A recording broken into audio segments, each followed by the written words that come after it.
Buenos días, muchas gracias a todos por vuestra asistencia. Prefiero ser puntual por respeto a los que ya se han conectado se han conectado a y media, si os parece bien. Me presento yo, aunque entiendo que muchos de vosotros ya me conoceréis. Soy Ricardo Pazos, soy responsable de este proyecto Impulsa Pymes.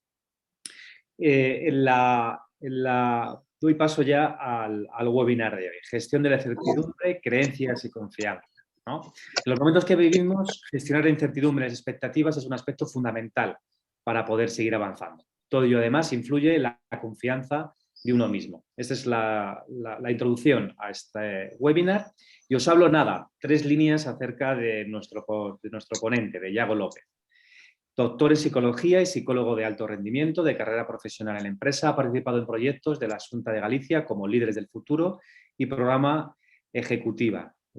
Bueno, no sé si estará en galego, lo estoy diciendo bien o mal. También ha colaborado con empresas como Finsa o Santillana. También ha trabajado en clubes deportivos como el Real Club Celta de Vigo, diferentes federaciones deportivas nacionales y deportistas olímpicos. Colabora con la Universidad de Santiago de Compostela, la Universidad Internacional de Valencia y la Universidad de Bueno, esto seguro que lo digo mal. Liverpool. Sí. Bueno, pues Yago, ya te dejo y encantado y muchas gracias por este webinar. Bueno, pues buenos días a todos y a todas. En primer lugar, también me gustaría dar las gracias a Ricardo por la organización de esta charla, a la cadena SER y el proyecto Impulsa Pymes, que son los que me invitaron a dar esta conferencia, que es la de, básicamente, gestión del estrés, gestión de la incertidumbre, disculpad, tan consolidada a día de hoy. La incertidumbre. La incertidumbre básicamente es falta de conocimiento, falta de saber. Y estaréis todos y todas de acuerdo conmigo en que ahora mismo en todo el mundo hay una incertidumbre bastante grande. Pero bueno, en la historia de la humanidad, en toda la historia hemos tenido también momentos de incertidumbre, con lo cual el ser humano ya ha reaccionado en momentos anteriores ante este tipo de situaciones. La falta de conocimiento, por lo general, al ser humano le genera estrés. Le genera, estaba hablando antes con Ricardo, incluso enfado. Estaréis de acuerdo conmigo en que mucha gente a día de hoy está muy enfadada porque no sabe lo que va a pasar y es una situación prolongada. Ahora cada vez tenemos, digamos, rayos de esperanza con la vacuna, se van clarificando cosas, pero a decir verdad nos viene muchísima información, pueden pasar muchísimas cosas y eso genera esa incertidumbre, ¿no? Y bueno, me gustaría empezar hablando de la incertidumbre contando una anécdota. Como ves ahí, pues digamos que es un barco, una balsa antigua de madera que construyeron, digamos, los primeros seres humanos, ¿no? Eran más antiguas, pero lo pongo ahí como ejemplo. Resulta que el ser humano vive de la incertidumbre. La incertidumbre, si se gestiona bien, es lo que nos permite avanzar, es la curiosidad. De hecho, una de las grandes motivaciones del ser humano es no saber lo que va a pasar, es tener curiosidad. El ser humano es curioso. Pues pongo esta anécdota porque hace 10.000 años unos seres humanos juntaron unas tablas de madera, unos troncos de madera, y se metieron directamente en la profundidad en el océano para llegar a Australia. Entonces, ahí sí que tenían incertidumbre, no sabían qué había. Y fijaos que llegaron. ¿Qué quiere decir esto? Que la incertidumbre al ser humano le permite avanzar. Lo que sí que es verdad es que si no se gestiona de forma adecuada, genera los síntomas que comenté antes, ¿no? Entonces, el problema es que la incertidumbre genera pensamientos negativos, pensamientos disfuncionales, que a largo plazo pueden hacer, o ya digamos a corto plazo también, generar muchísimo estrés, muchísimo enfado, etcétera, ¿no? Entonces, ¿cuál es la parte buena de la incertidumbre? Si se gestiona bien, si logramos gestionar el estrés, tenemos curiosidad. Nos genera, digamos, tomar decisiones, atención, creatividad. Aquí pongo el ejemplo de la foto de la ardilla. Es decir, si una persona no sabe lo que va a pasar, de repente está más atenta, ¿vale? Entonces la incertidumbre es natural, es buena. Si se pone a largo plazo, nos puede generar muchísimo estrés y el estrés acumulativo genera desgaste, que es lo que nos está ocurriendo ahora. Pero una de las claves es la atención, ¿vale? Bien.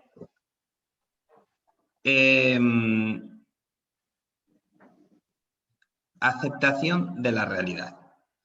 Claro, decía antes que la incertidumbre sucedió en todos los momentos de la historia, pero voy a decir cosas muy simples, pero difíciles de aplicar, ¿vale? Aceptar la realidad.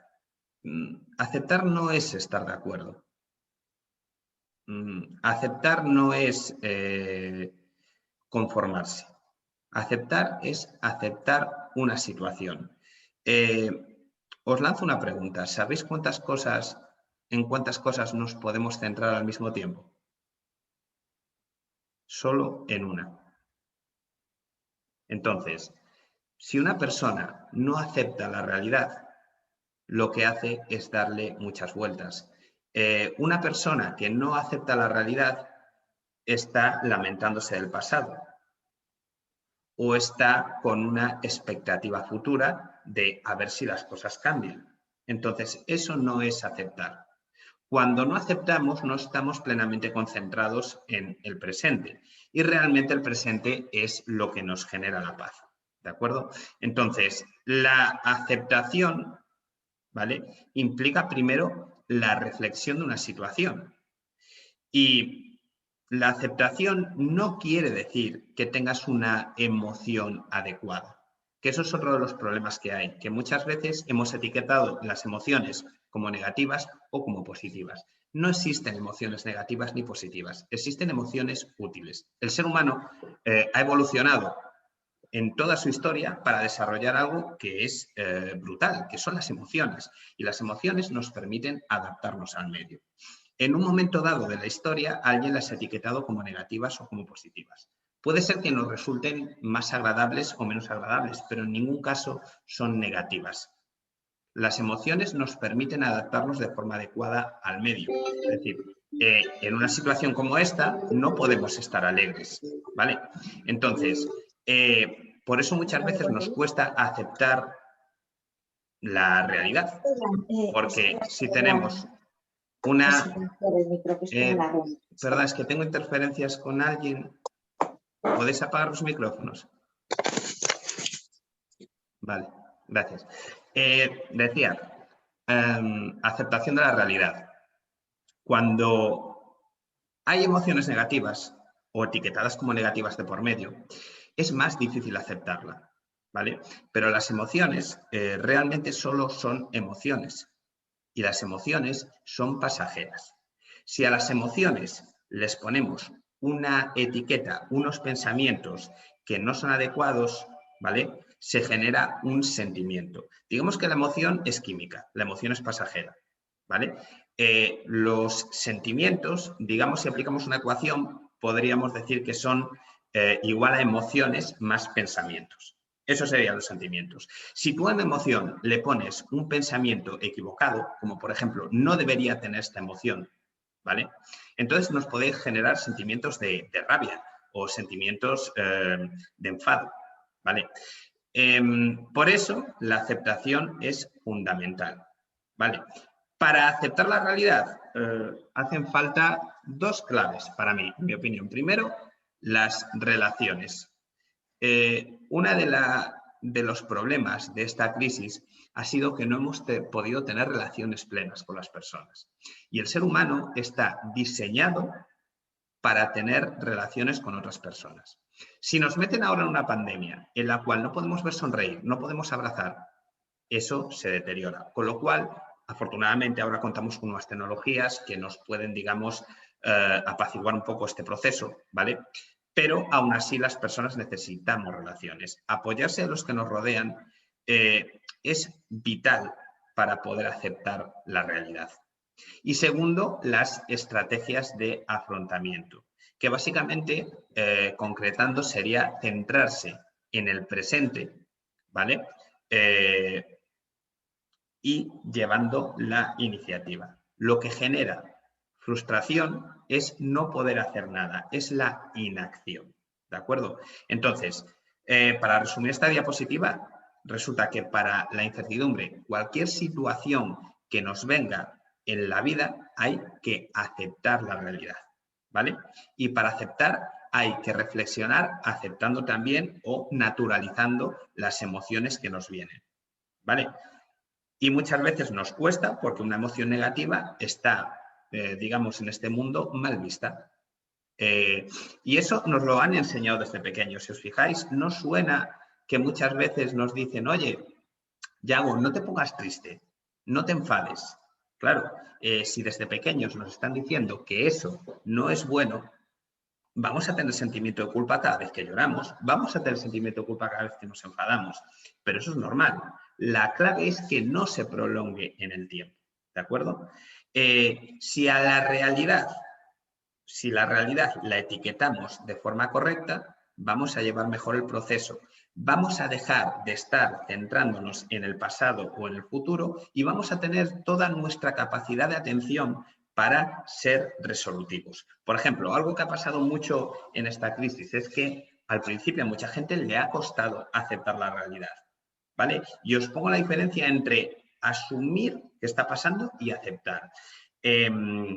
Si tú, por ejemplo, aceptas, dices, vale, ok, esto es lo que ha tocado, me tengo que centrar en solucionar o adaptarme mejor al medio, ¿vale? Voy a dedicar toda mi atención a eso. Si yo me estoy lamentando y digo, jolín, pues tenía que haber ahorrado más, teníamos que habernos visto venir toda esta crisis, teníamos que haber hecho reestructuración de la empresa mucho antes, teníamos que haber hecho esto, teníamos que haber hecho lo otro, teníamos que habernos puesto antes mascarilla, el país tenía que haber reaccionado antes. Lo que estamos haciendo es generándonos un conflicto interno. Realmente esto nos ha pillado de sorpresa. Nadie es culpable de la situación. Nadie sabía qué iba a pasar y todas las decisiones que se han tomado de cualquier persona no han sido ni buenas ni malas, han sido las que mejor consideraban que tenían que tomar. ¿De acuerdo? Si nos seguimos lamentando por eso, no aceptamos la realidad. ¿Sí? Entonces, estas son las dos claves para afrontarlo. Apoyarse en las relaciones y potenciar las capacidades de afrontamiento. Entonces aquí, para afrontar mejor la situación, tenemos que tener en cuenta lo siguiente, y para ello me acojo a la frase de Darwin. Quien sobrevive no es el más fuerte ni el más inteligente, sino el que se adapta mejor al cambio. ¿A qué voy esto? Que, ojo, yo no estoy diciendo que sea el más fuerte, ni el más listo, ni el más guapo, ni el más simpático. La gente no se adapta, no mejora en base a determinadas potencialidades que tiene, determinadas actitudes, no. Se adapta al cambio. El ser humano es capaz de adaptarse al cambio y ha vivido momentos en la historia en las que hemos estado igual o incluso peor y ha logrado adaptarse al cambio. La vida, tiene ciclos y etapas y esto nos ha tocado una etapa que no nos es agradable. Sin embargo, si os fijáis, nos hemos adaptado con las nuevas tecnologías, pero adaptarse no quiere decir estar alegre. Adaptarse es que hemos desarrollado unas emociones para adaptarnos mejor al medio. Si estuviésemos contentos y si estuviésemos alegres, no nos adaptaríamos tan bien, porque no nos preocuparíamos Y al no preocuparnos no buscaríamos soluciones. Con lo cual hay que naturalizar y normalizar de una vez las emociones. Tenemos la que nos toca, igual que si nos pasa algo desagradable con nuestra familia o con nuestra salud, no estamos contentos. Estamos preocupados, estamos tristes, ¿de acuerdo? Entonces, la adaptación al cambio es clave. Y esto también me voy a las expectativas de las personas. Las expectativas, vivimos en una sociedad en la que muchas veces pecamos de que son demasiado altas, ¿vale? Y sobre todo porque vivimos en una sociedad muy adaptada al éxito y muy orientada, disculpad, al éxito. Y cuando no nos sale algo como nosotros hemos esperado que nos saliese, viene la frustración. Si os fijáis, si vemos Instagram o vemos todas las redes sociales que hay ahora, las personas están, no digo todas, digo muchas, están enseñando, digamos, su éxito. Los mejores planes, las mejores parejas, el mejor coche. ¿Por qué? Porque nos han educado para tener éxito. Y el éxito muchas veces no es la consecución de objetivos, sino que es adaptarse a la situación y tener bienestar en cada momento y situación. ¿De acuerdo? Entonces, ¿por qué digo esto de las expectativas? Porque si esperamos que igual nos sueltan historias de algunas charlas motivadoras de, bueno, mira, Bill Gates o Steve Jobs aprovecharon momentos de crisis y se hicieron multimillonarios y no sé qué, hay que aprovechar. No, no hay que aprovechar, hay que adaptarse a la situación. Y si viene algo bueno, perfecto, lo asumimos. Pero no debemos tener unas expectativas que están quizás a veces por encima de nuestras posibilidades o que son pan para hoy, hambre para mañana. ¿De acuerdo? Entonces, pararse a reflexionar y ser conscientes de la situación es algo clave en la gestión de las crisis. ¿De acuerdo? Aceptando, vuelvo a repetir, las emociones. Y aquí me voy porque gran parte de la charla, aparte de la gestión de la incertidumbre, lo veo ligado también a las creencias, ¿vale? Y no solo a las creencias, sino a la confianza que tú tienes. Entonces, voy a poner el siguiente ejemplo. El ser humano tiene creencias y las creencias son en base a la genética que tenemos, a la experiencia que tenemos y a la gente con la que nos juntamos. Entonces, a partir de ahí, el ser humano tiene unas propias creencias y las creencias son la antesala del comportamiento. ¿De acuerdo? El ser humano tiene comportamientos y conductas en base a sus creencias. ¿Vale? Entonces, ¿por qué pongo el ejemplo? Porque el cerebro humano funciona como el filtro Google, o más bien lo cambio al revés. Los de Google saben cómo funciona el cerebro humano, ¿vale? Y digamos que se han adaptado y han visto un modelo de funcionamiento. Os explico. ¿Cómo quieren ver el mundo? Fijaos, nosotros vemos el mundo en base a las preguntas que nos hacemos. Fijaos una cosa, nosotros aproximadamente diferentes estudios, pero por delante de nuestros ojos pasan miles y miles y miles y miles de estímulos y situaciones cada día. Nos encontramos con gente diferente, vemos cosas diferentes. Entonces, ¿qué sucede? Que el cerebro no tiene la capacidad de ver todo, no tiene la capacidad de retener todo. ¿De acuerdo? Entonces, ¿qué hemos desarrollado? Pues la evolución nos ha permitido seleccionar nuestro ambiente, nuestras creencias, en base a lo que nos fijamos. Y nosotros nos fijamos en las cosas en base a las preguntas que nos hacemos. Entonces, vemos el mundo tal y como lo queremos ver. Si yo de repente digo, quiero comprarme un coche rojo, de repente por la calle me voy a empezar a encontrar coches rojos. Si de repente una pareja dice, pues queremos tener un niño, va a pasear por la calle y va a encontrarse a mujeres embarazadas o a niños jugando en el parque. Se va a fijar en cosas que antes no se fijaba. Si os fijáis, Google funciona igual. Si ponéis últimas noticias de Google o o estáis en Google, Google os va a meter los anuncios o las noticias que más nos interesan. Por eso, muchas veces el mundo está polarizado. Pasa mucho en política. Si yo tengo unos ideales u otros ideales, si me aparecen las noticias que fortalecen mis ideales, pues los voy a fortalecer más, ¿de acuerdo? Entonces, una de las claves es hacerse las preguntas adecuadas. A lo que voy es, si yo me levanto un día y me pregunto, ¿qué leches me va a pasar hoy? ¿Qué cosas malas me van a pasar hoy? Pues solo voy a ver cosas malas, pero porque estamos filtrados para eso, ¿de acuerdo? Y si os fijáis, interpretamos la realidad en base a estados de ánimo que tenemos y tomamos decisiones en base a estados de ánimo, y eso sí que no debe ser, ¿de acuerdo? Los estados de ánimo y las emociones hay que aprovecharlas, hay que gestionarlas, pero nunca se deben tomar decisiones importantes en base a una emoción, porque una emoción es pasajera, ¿de acuerdo? Entonces, os cuento una anécdota y os hago una pregunta. ¿Qué veis en la pantalla?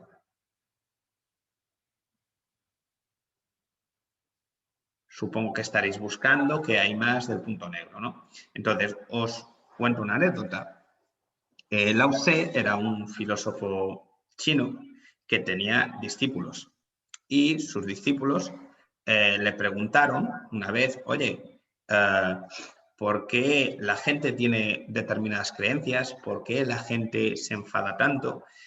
Y Lao Tse simplemente les dijo, no les contestó y les devolvió la pregunta. Dice, ¿qué veis aquí? Y todos dijeron, un punto negro. Y Lao Tse les contestó, bueno, pues yo veo un folio en blanco, un papel en blanco. Con lo cual, la realidad está en base a cómo la percibes, es en base a cómo la veas.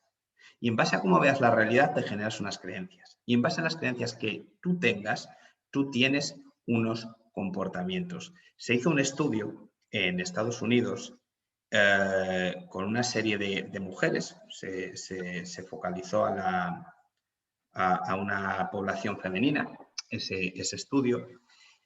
Y hicieron lo siguiente, les pusieron unos problemas matemáticos.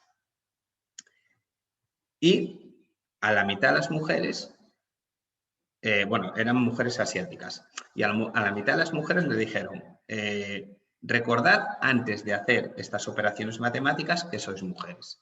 Y a la otra mitad le dijeron, recordad que sois asiáticas. ¿Qué ha sucedido? ¿Qué sucedió después?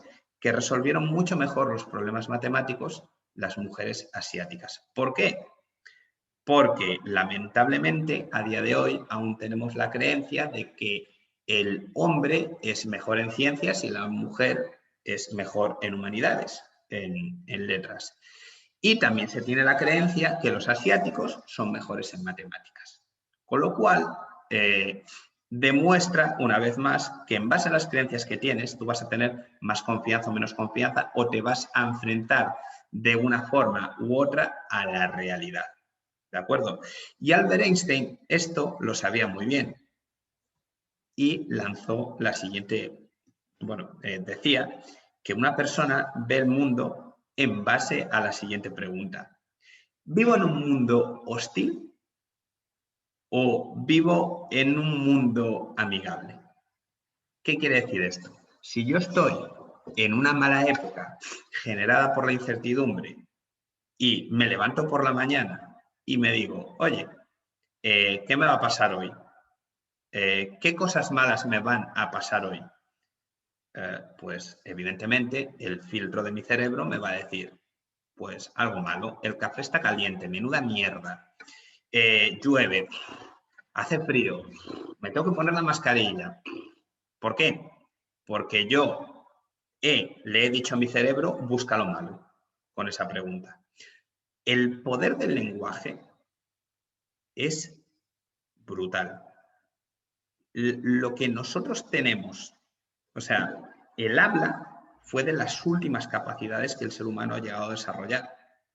Y fijaos qué es lo que nos diferencia de otros animales.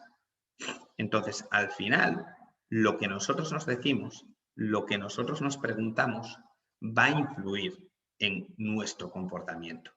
Y Einstein lo resumió así, y muy bien resumido.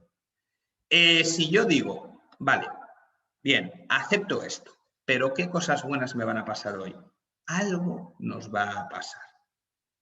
¿Vale? Eso no quiere decir negar la realidad, ni decir lo que no te mata te hace más fuerte, ni decir cosas que hay que ser positivos en esta vida. No, no. Simplemente hay que aceptar la realidad, pero una vez aceptada vamos a tener la capacidad, si nos hacemos las preguntas adecuadas y si ponemos el foco adecuado, de centrarnos en lo útil.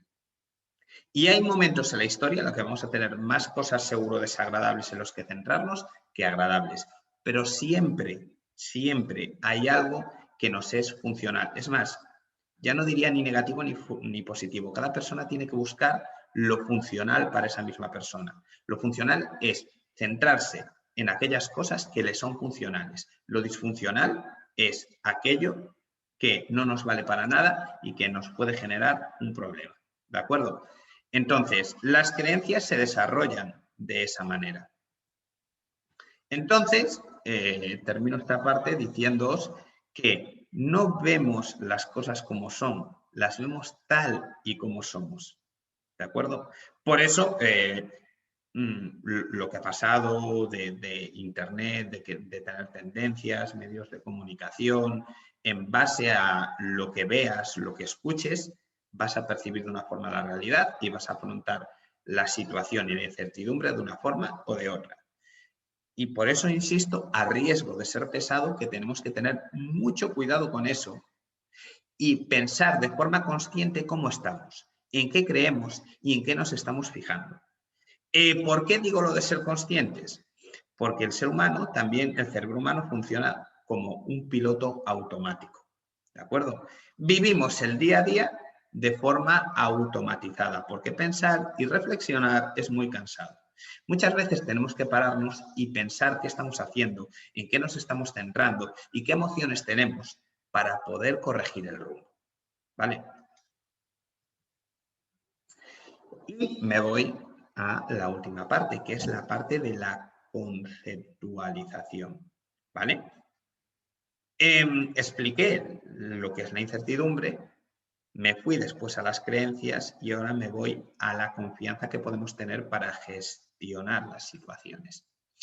Las creencias hacen que tengamos una conceptualización del mundo, cómo nos hablamos. ¿De acuerdo? ¿A qué me refiero con el concepto? Me refiero al detalle, a el concepto que le damos a las cosas. Es decir, ¿qué es para nosotros el éxito?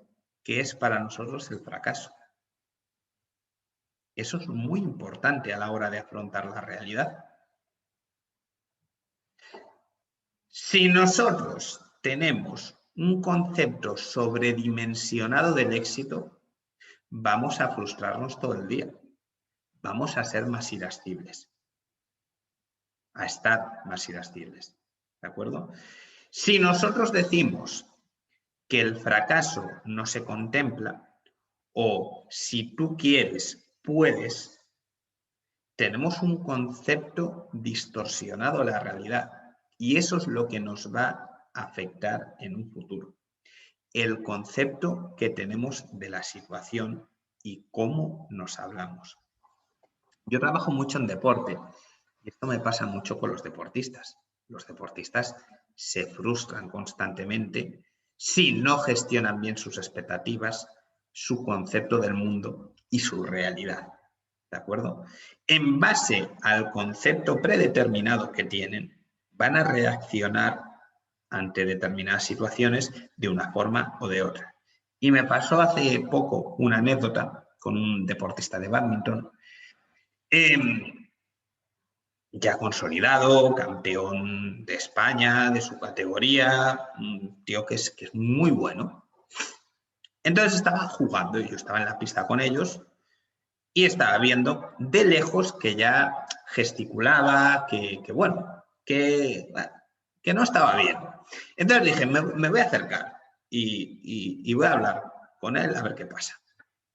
Me acerqué y le escuché Y bueno, las cosas que se decían, igual os suena bruto que lo digan en esta charla, pero decías que eres un gilipollas, no vales para nada, estás perdiendo, tal. ¿Qué sucede? Que hablando con él, yo le digo, oye, ¿qué te estás diciendo? Lo que me merezco. Como lo que te mereces, como ¿qué te mereces? Dice, no, porque esto lo tengo que saber hacer y lo estoy haciendo mal.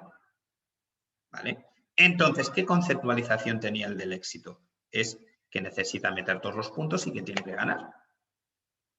Si yo tengo ese concepto del éxito, todo lo que no sé hacer bien eso, me va a frustrar. Entonces, él, digamos que se hablaba de esa manera. Y yo le digo, ok, ¿tú crees que está bien hablarte así? Sí, perfecto. Vale, pues lo que vas a hacer es tu compañero, que ahora mismo está jugando peor, vamos a ayudarlo un poco. Si tú de verdad crees que te ayuda, dile lo que te estabas diciendo a ti, se lo dices a él. Empieza diciéndole que es un inútil. Y me dice, no.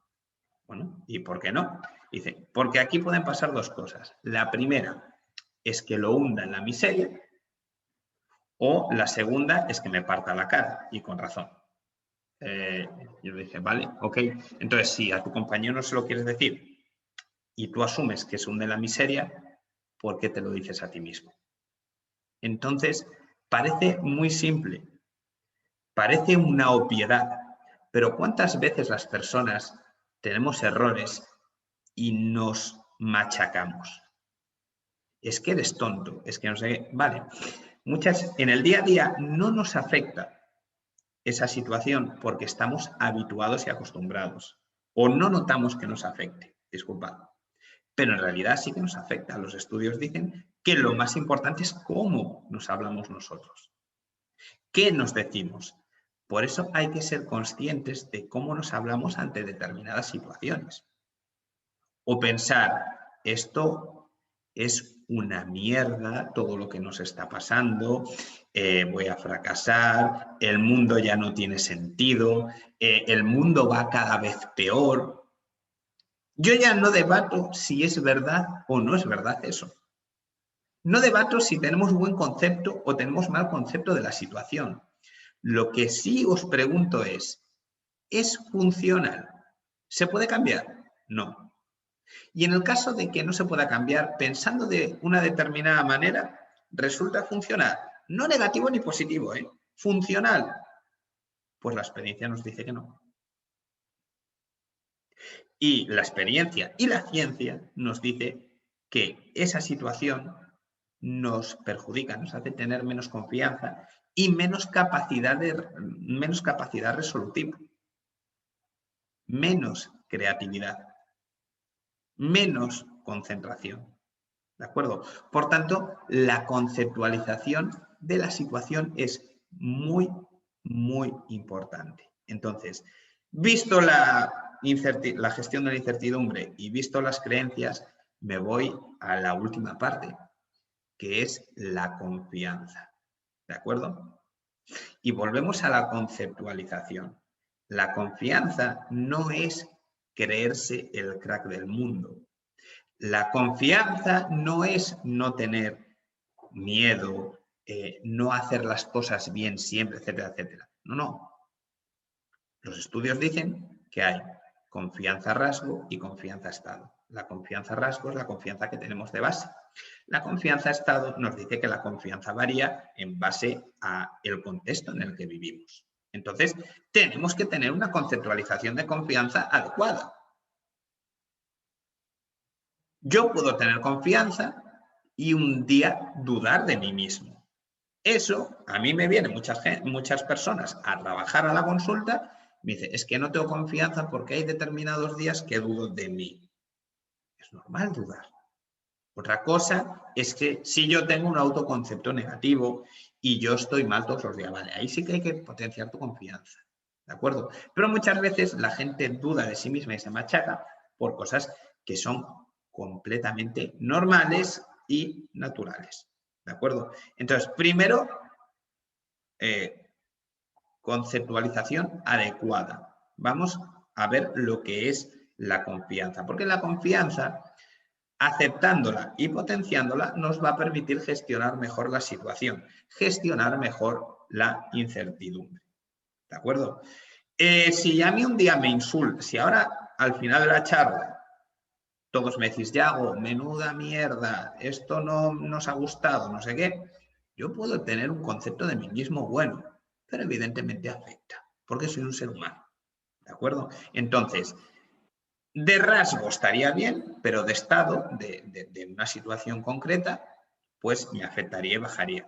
Ahora, evidentemente, si tengo una confianza rasgo potente, pues bajaría hasta aquí. Si no la he potenciado, tengo las creencias equivocadas y no me encuentro bien, pues igual ya baja hasta aquí, mucho más abajo. ¿De acuerdo?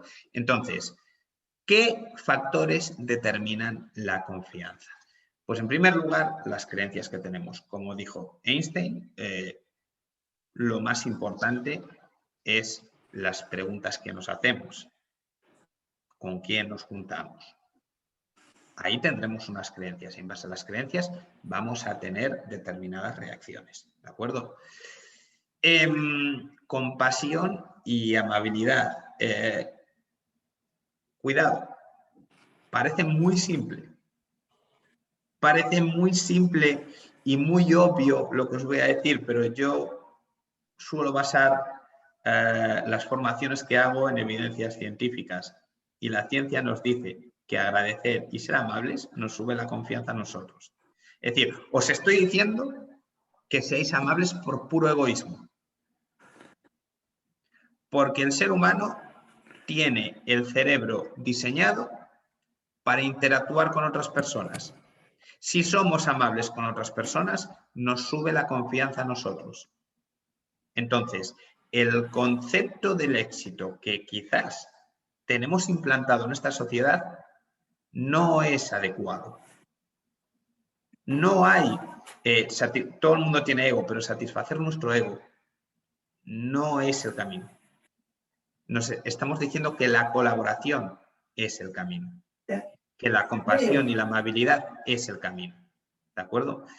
La comunicación, estoy hablando de la comunicación externa con otras personas, lo que nos dicen, porque evidentemente si tenemos una persona al lado que nos dice lo desastre que es el mundo, ya no lo que somos nosotros, sino que esto va cada vez peor, vamos a fracasar, etcétera, etcétera, pues mal. Pero también la comunicación interna que nosotros tenemos. ¿Vale? La comunicación interna con el ejemplo que expliqué antes. Si yo me hablo mal ante determinadas circunstancias, mi confianza va a bajar. Las relaciones que tenemos con los demás. Somos seres humanos y una de las grandes crisis que tenemos ahora, uno de los grandes problemas que potencia sin ninguna duda la crisis que tenemos ahora es la falta de contacto. Sin ninguna duda. ¿Vale? Hábitos, al final, decía Aristóteles, que nosotros somos lo que hacemos de forma repetida. Entonces, hay una frase que a mí me gusta mucho y que, bueno, me parece la clave de la vida de una persona, y es que es más importante estar atento que ser listo. ¿Qué quiere decir con eso? Que si nosotros somos conscientes y estamos atentos de todo lo que hacemos, todo lo que nos pasa, lo evaluamos. Un psicólogo en Radio Pontevedra. Vamos hacia adelante, ¿vale? Si nosotros evaluamos todo eso, vamos a ser más conscientes de lo que nos viene mejor y lo que nos viene peor, y vamos a potenciar aquellos hábitos que nos vienen mejor y eliminar aquellos hábitos que nos vienen peor. Pequeños detalles. Imaginaos que yo me voy a tomar el café de las 12 todos los días con una persona que me habla negativo durante una hora. Eso evidentemente va a afectar a mi confianza. Pero si yo no pienso lo que hago, si yo no le dedico unos minutos al día a, por ejemplo, escribir un diario o reflexionar qué me ha pasado hoy a lo largo del día, yo no voy a ser consciente de qué cosas me vienen mejor y qué cosas me vienen peor. ¿De acuerdo? El hábito, por ejemplo, de hacer actividad física, el hábito de juntarse con la gente adecuada, el hábito de hablarse bien o mal, el hábito de experimentar cosas nuevas, el hábito de tener ocio, de hacer cosas que te gusten, de estar con la familia, etcétera, etcétera. Cada uno con los hábitos que más funcionales le sean. El hábito es la clave. Si pongo siempre el mismo ejemplo, imaginaos que, venga, estamos ya en las puertas del verano y digo, operación bikini, perfecto, me voy a poner a dieta, ¿vale? Bien, ¿qué sucede? Pues digo, a partir del lunes voy a correr todos los días, voy a comer verduras, se acabó el azúcar, se acabó la cerveza, se acabó todo. Si yo lo hago de golpe y no tengo ese hábito, lo normal es que la dieta fracase. Y ese es el motivo, el gran motivo por el cual muchas dietas fracasan. Porque en lugar de asentar un hábito, digamos que se fuerzan a hacer determinados hábitos durante un periodo de tiempo breve y luego vuelven a recaer. Si yo digo, vale, voy a establecer el hábito de cambiar el azúcar del café por la sacarina. Y solo me voy a centrar en ese hábito porque solo nos podemos centrar en una sola cosa a la vez. Solo somos efectivos si focalizamos de forma correcta y concretar los objetivos. ¿Vale? Si yo consigo hacer eso, igual y me tomo 3 cafés al día, quizás consumo 300 calorías menos al día. Porque durante 1 o 2 meses he potenciado el hábito de cambiar el azúcar por sacarina. Una vez que tenga asentado ese hábito, soy consciente de lo que hago, lo que como, y digo, pues bueno, voy a asentar el hábito de después de cada cena pasear durante media hora. Al principio cuesta, pero si yo potencio ese hábito, pues voy a pasear o voy a hacer actividad física durante media hora todos los días si antes lo hacía. Con lo cual he asentado 2 hábitos en 2 meses, el de quitarme el azúcar del café y el de pasear todos los días hacia la actividad física. Eso indudablemente va a ayudar a mi propósito de perder peso, pero son los hábitos. Que un día le echo azúcar, no pasa nada, porque es una excepción. Pero si yo tengo el hábito adecuado, yo voy a conseguir los objetivos. Lo mismo pasa con la confianza. Yo un día puedo insultarme. No debo, pero puede pasar. Eso no va a deteriorar mi confianza. Eso me va a generar una emoción disfuncional en ese momento. ¿Vale? No pasa nada. El problema es si tengo el hábito de hacerlo todos los días. ¿De acuerdo? Entonces, el hábito es lo que hace a las personas. Y somos lo que somos por lo que hacemos cada día. Entonces, os invito a que reflexionéis qué hacéis en vuestro día a día. ¿Qué cosas en vuestro día a día os resultan funcionales y va acorde con los objetivos que queréis conseguir y qué cosas os perjudican? ¿Vale? Una vez que lo tengáis detectado, ir poco a poco. Que cambiar un hábito es lo más fácil de decir, pero lo más difícil de hacer. Y voy a ser muy coloquial hablando. Si yo voy al baño a las 9 de la mañana, parece fácil que me digas, ya, o vete a las 10. Sí, pero yo a las 9 voy a tener ganas. Entonces, durante unas semanas me va a costar ir al baño a las 10 en lugar de las 9, porque somos personas de hábitos.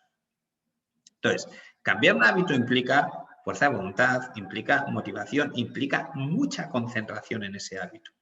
Porque vuelvo a repetir, nos dejamos llevar por el piloto automático, porque cansa mucho reflexionar, cansa mucho y agota mucho la concentración. Con lo cual, hay que ir poco a poco detectando qué cosas nos vienen bien y potenciándolas, ¿vale?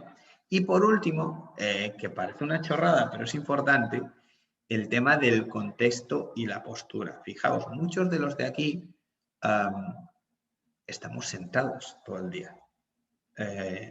O hacemos cosas o tenemos una postura corporal a veces que nos puede afectar.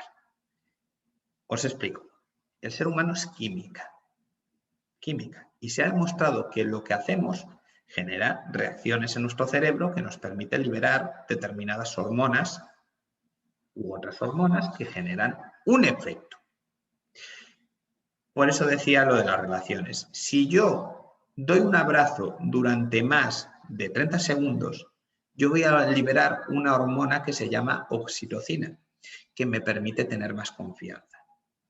Si yo me río, yo voy a liberar endorfinas. Si yo hago actividad física, lo mismo. ¿De acuerdo? Entonces, todo eso genera nuestro estado de ánimo. La química genera nuestro estado de ánimo y ayuda a potenciar nuestra confianza. Entonces, el ser humano se interactúa en un contexto. Ese contexto hay que hacer cosas que nos generen confianza, ¿vale? Pero luego también la postura corporal. Tenemos dos posturas base, la postura de debilidad y la postura de poder. ¿Qué sucede si cogemos el móvil y agachamos la cabeza y estamos todo el rato con el móvil? ¿Qué sucede? Que estamos desarrollando una postura de debilidad. El cerebro interpreta eso y el cerebro libera las hormonas que debe liberar. ¿De acuerdo? Entonces, se hizo un estudio en base a las dos posturas, postura de poder, postura de debilidad.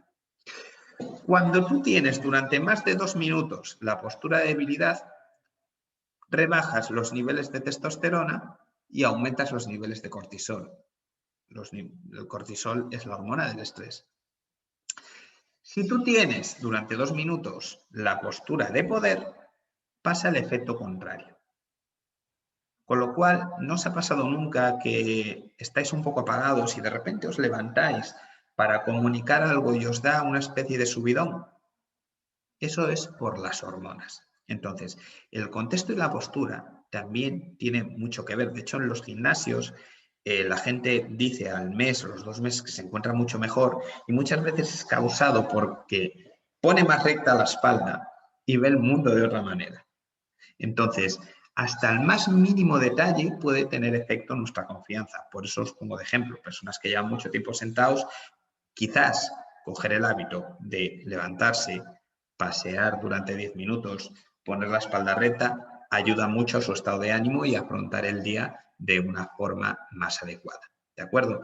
Entonces, al final, la clave es estar atento a lo que estamos haciendo cada día.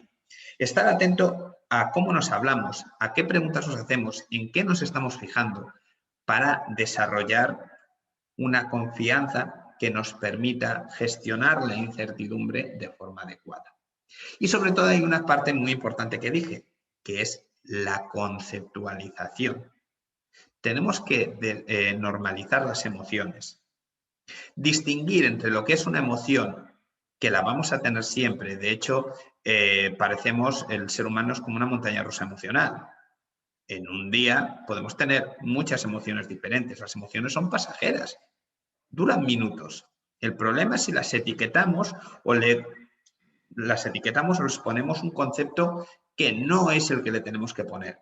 Ahí generamos un sentimiento. El sentimiento es lo duradero. Sentimiento, recordad que es emoción más pensamiento. Y ese sentimiento es lo que nos va quizás a hacer tener creencias inadecuadas y un comportamiento inadecuado. ¿De acuerdo? Entonces, con todo esto, al final vamos por el camino adecuado si lo controlamos. Es decir, lo que nos decimos, las preguntas que nos hacemos y lo que hacemos cada día naturalizando lo funcional y lo disfuncional. Y sí que quería dejar unos minutos por si teníais alguna pregunta. Muchas gracias por vuestra atención y si tenéis alguna pregunta, yo, vamos, encantadísimo de responderla. Bueno, Yago, yo quiero primero agradecerte, ¿no? la conferencia, ¿no? El webinar, la charla. Menudos tips, ¿no? Que nos has dado. Estoy encantado. O sea que tengo tantas cosas que, bueno, luego como se va a grabar el vídeo me lo podré repetir y podré quedarme con más cosas. Sí, efectivamente, que encantado de poder recibir las preguntas de los asistentes. Tenéis el audio desactivado, ¿vale? Que es por defecto.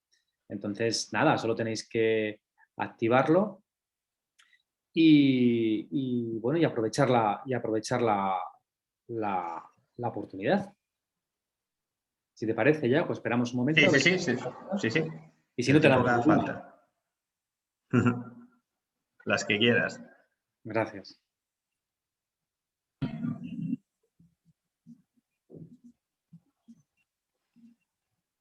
Hola, Eloy. Buenos días, ¿qué tal? Buenos días. Y muchas gracias por todo. Bueno, ahí hay un punto interesante, o que al menos me ha llamado mucho la atención, que es el tema de los hábitos, ¿no?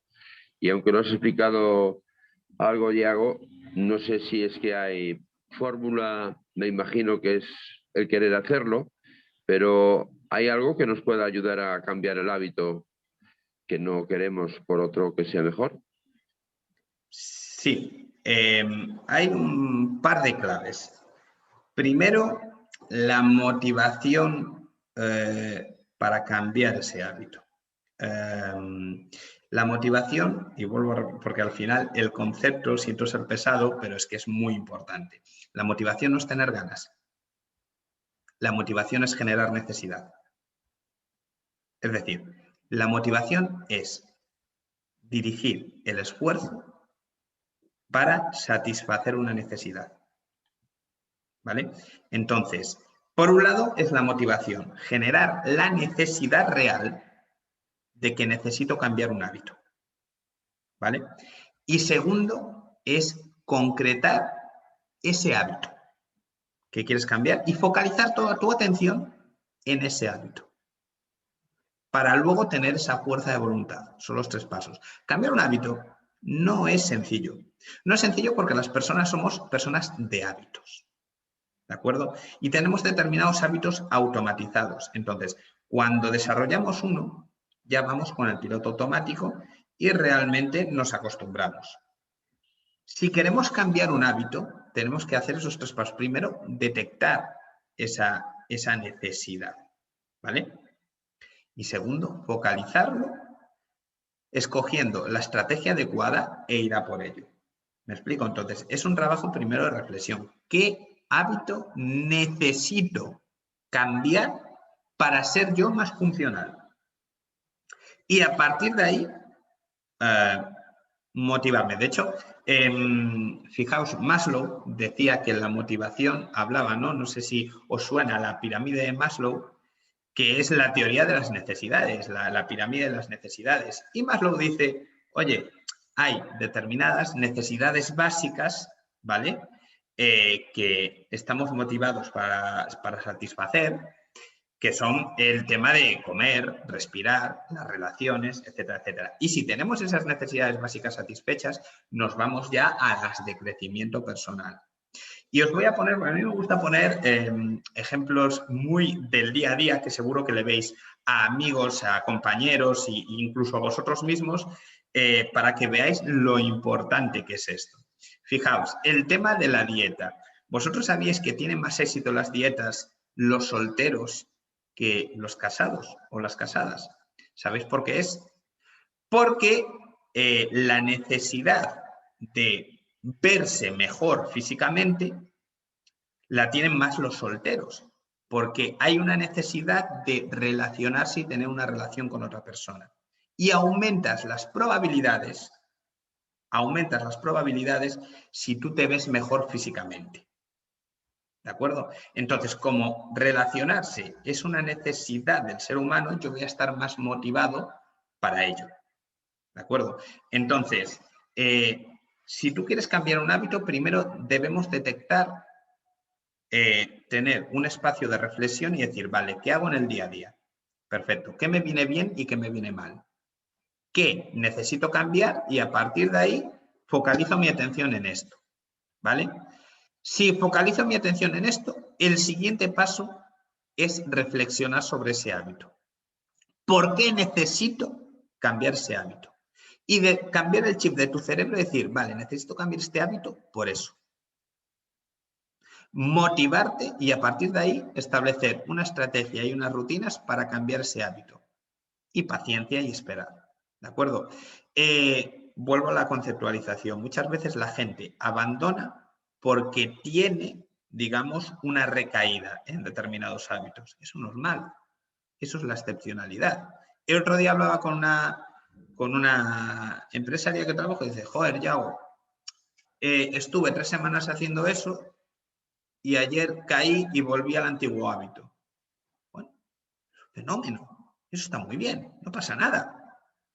Tú el otro hábito ya lo has adquirido. Ahora, si vuelves otras 3 semanas a hacer lo mismo, está genial, está perfecto, no pasa nada por recaer. Es decir, si yo me pongo el hábito de cenar sano y en verano pues me voy de tapas y me tomo 4 cervezas, no pasa nada. Es una excepcionalidad. Entonces, la clave es reflexionar, focalizar el hábito que mejor o que más quieres cambiar y verle la necesidad. No motivarte y ponerte el espejo. Venga, Yago, que lo vas a conseguir. Eso no vale para nada.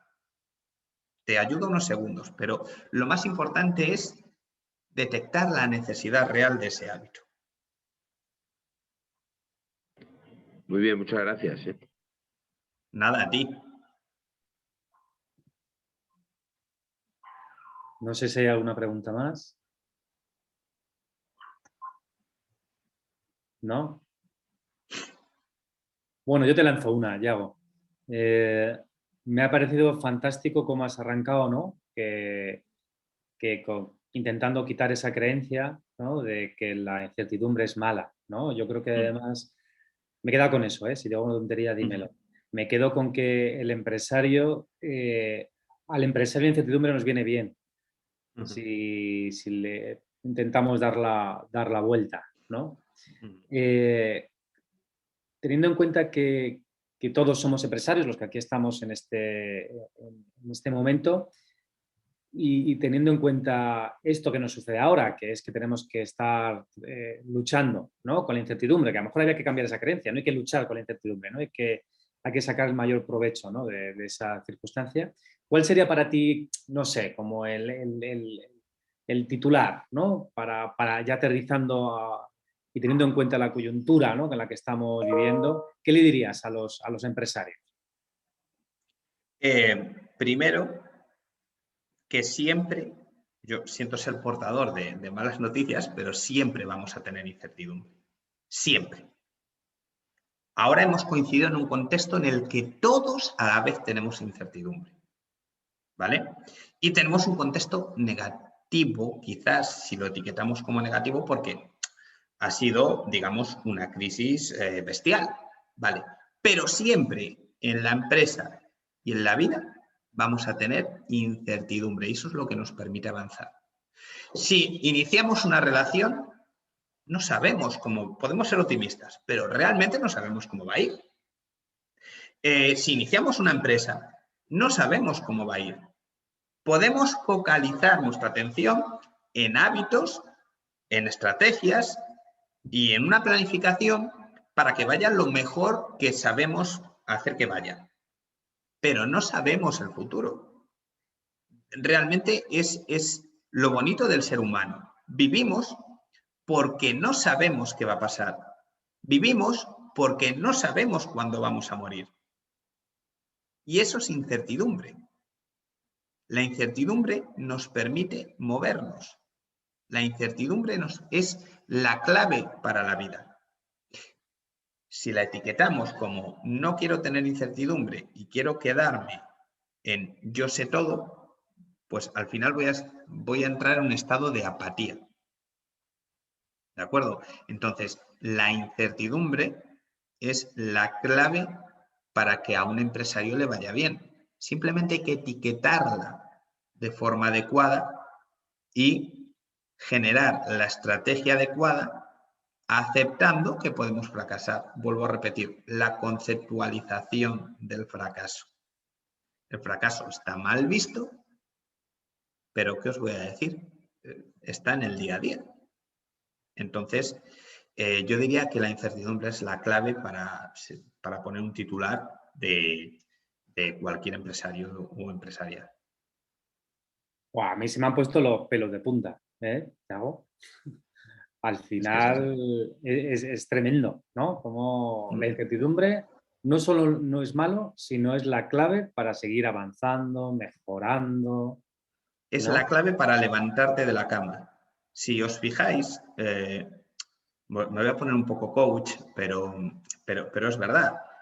Lo maravilloso de esta vida es que ahora mismo cuando cortemos esta conferencia o cualquier día cuando nos levantamos de cama, no sabemos qué va a pasar. No sabemos qué noticias va a haber. Podemos quedar con gente y tenemos cierta planificación del día, pero no sabemos a quién nos vamos a encontrar por la calle. No sabemos qué nos puede pasar, quién nos va a llamar, qué noticias nos pueden dar. Entonces, eso lo tenemos en la cabeza metido y nos permite estar atentos al medio.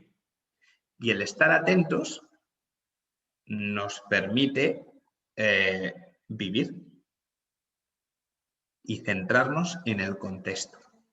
Con lo cual, fijaos, muchas veces digo, ¡guau, menuda mierda, qué tía, que llueve, que no sé qué! Ya, pero es que cada día es fantástico no saber lo que va a pasar. Porque puede pasar cualquier cosa. Hay veces que nos pasan cosas desagradables y tenemos que tener la emoción acorde a esas situaciones, pero hay veces que nos pasan cosas maravillosas y tenemos que tener, evidentemente, la emoción acorde.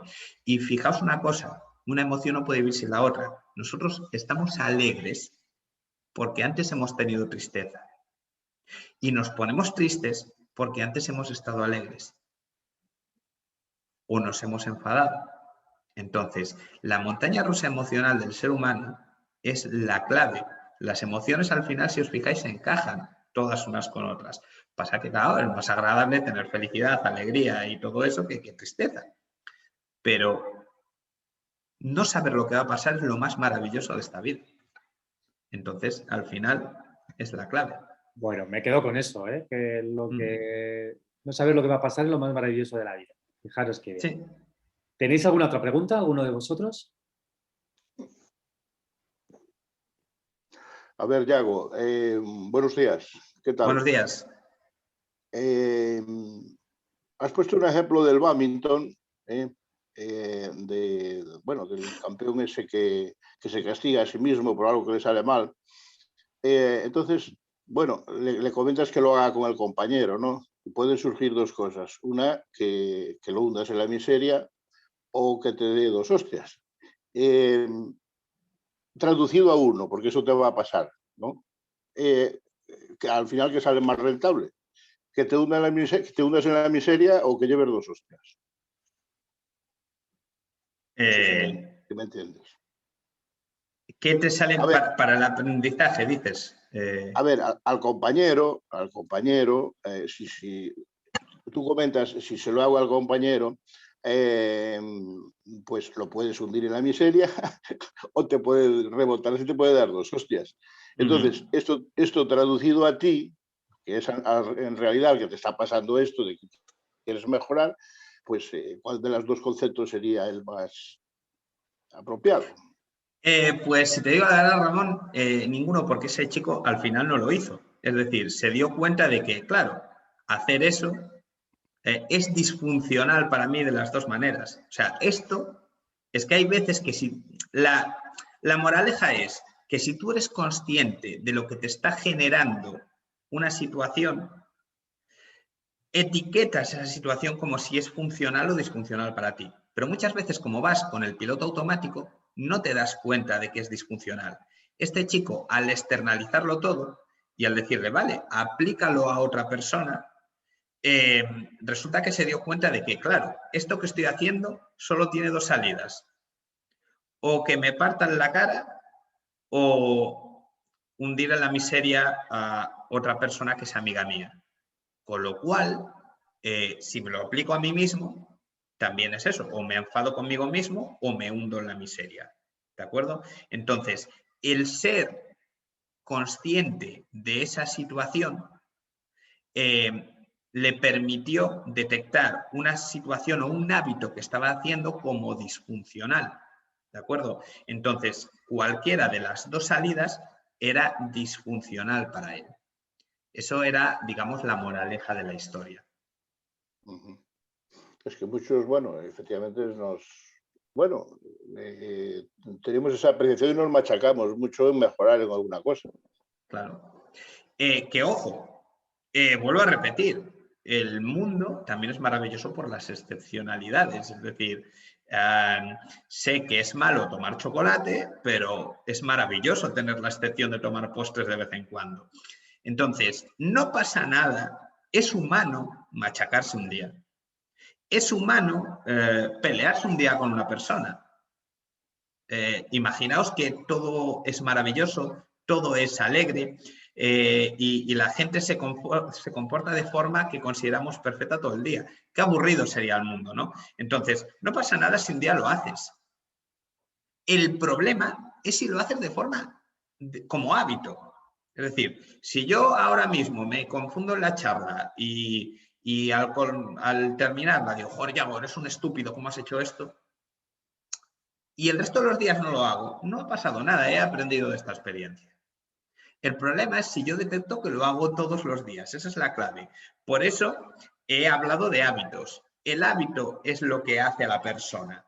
El hábito, no la excepcionalidad. ¿Vale? Entonces, es natural que suceda, es natural machacarnos un día, pero lo que no podemos consentir es que nos suceda siempre. Y para ello es importante tener espacios de reflexión cada día. O sea que no es natural que me pelee con Ricardo Pazos todos los días, ¿no? Una vez al año es simple. Una vez de vez en cuando, a ver, ojo, vosotros tenéis que valorar, que yo ya no me meto, si es funcional para vosotros o no. Si tener conflicto, porque el conflicto, al contrario de lo que piensa mucha gente, es bueno. El conflicto es lo que te permite avanzar también. Sí, sí. De hecho, una de las fases de la constitución de equipos, y es la segunda que dice Tuckman, es la de conflicto. La primera es constitución del grupo, la segunda es conflicto, porque tenemos que ver qué roles tiene, ¿no? Qué roles tiene cada uno y tenemos un conflicto. Entonces, el conflicto es bueno, porque tarde o temprano ese conflicto va a pasar. O sea, los conflictos duran más o menos, pero el conflicto va a pasar y se va a buscar una solución. Entonces, los conflictos te hacen salir de tu zona de confort. Es bueno. Lo que tenéis que valorar es, oye, el conflicto que a diario, ¿vale? ¿Es funcional o disfuncional para nosotros? Claro, eso es lo que hay que ver. Y además, yo a Ramón le quiero mucho, o sea que no hay conflicto para bien. Que, bueno, pues nada más, yo no sé si alguien tiene más preguntas, nos hemos pasado, disculpadme por la hora, ¿no? Porque nos hemos pasado 9 minutos, pero yo creo que ha merecido la pena. Yo, si te parece bien, Yago, despedimos y cerramos la sesión. Agradecerte. Sí, tenéis mi correo para cualquier duda o bueno, eso. Fantástico, Yago. Que necesitéis. Fenomenal, muy bien. Muchas gracias, Yago. Muchas gracias. Ha estado genial, Yago. Gracias a vosotros y a vosotros por escucharme. Muchas gracias a Mamen, a la SER de Pontevedra por la oportunidad de que esté aquí, ¿no? Yago. Y muchas gracias a los demás, ¿no? Por vuestra asistencia. Mil gracias a todos y tened buen día. Ya hasta la siguiente. Yago, Muchas gracias. Muchísimas gracias. Hasta luego. Bien. Hasta luego.